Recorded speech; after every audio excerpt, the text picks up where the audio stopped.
एक गरीब मजदूर सारे दिन खून पसीना एक कर देने वाली मेहनत करने के बाद सांझ के समय 2 आने अपनी फटी पुरानी चादर के कोने में बांधकर शहर से निकला और मजदूरों की बस्ती की तरफ चला। बहुत दूर उसने अपने कच्चे झोंपड़े के धुएं को आकाश में चक्कर काटते देखा और देखते ही समझ गया कि उसकी माँ उसके लिए खाना भी बना रही है।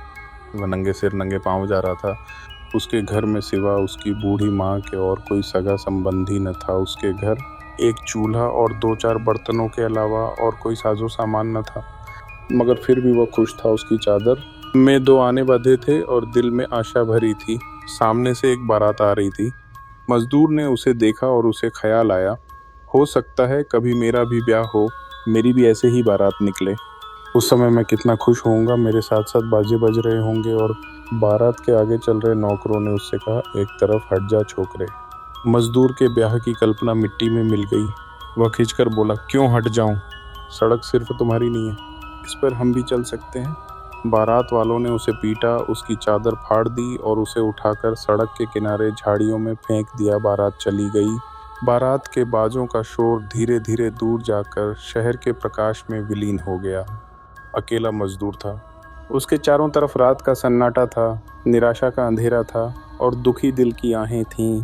वह घुटनों के बल धरती पर बैठ गया और अपनी सजल आंखों से आकाश की ओर देखकर बोला, हे प्रभु, हमारे पास न धन दौलत है, न महल अटारियां, न नौकर चाकर।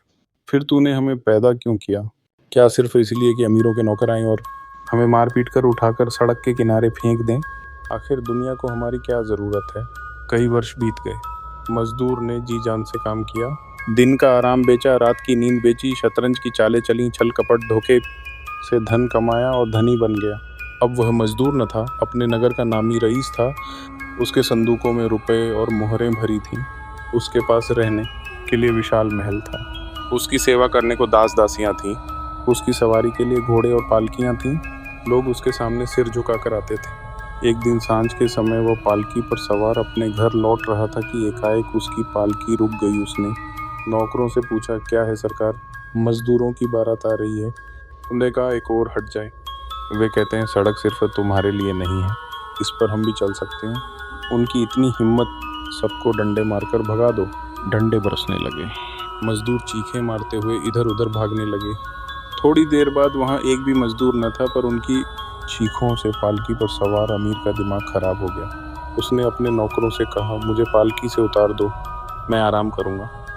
नौकरों ने सड़क के किनारे गलीचे बिछा दिए और अपने मालिक को आराम से बैठा दिया। उसे मालूम हुआ जैसे वह यहाँ कभी पहले भी बैठ चुका है, शायद कई वर्ष पहले, शायद किसी पिछले जन्म में। इस समय उसका शरीर अपनी पोशाक में गर्म था। उसके सामने उसके नौकर हाथ बांधकर खड़े थे और शहर में उसके राजसी महल का द्वार उसके लिए खुला था। वह नरम गलीचे पर पालथी मारकर बैठ गया और अपनी आंखें आकाश की ओर उठाकर बोला, हे प्रभु, न भागे मजदूरों के पास न धन दौलत है, न ही महल अटारियां, न नौकर चाकर। फिर तूने इन्हें क्यों पैदा किया है? क्या सिर्फ इसलिए कि ये लोगों के रास्ते में आ खड़े हों और हमारा समय नष्ट करें? आखिर दुनिया को इनकी क्या ज़रूरत है? शिक्षा, हमें भूलकर भी निर्धनों का अपमान नहीं करना चाहिए।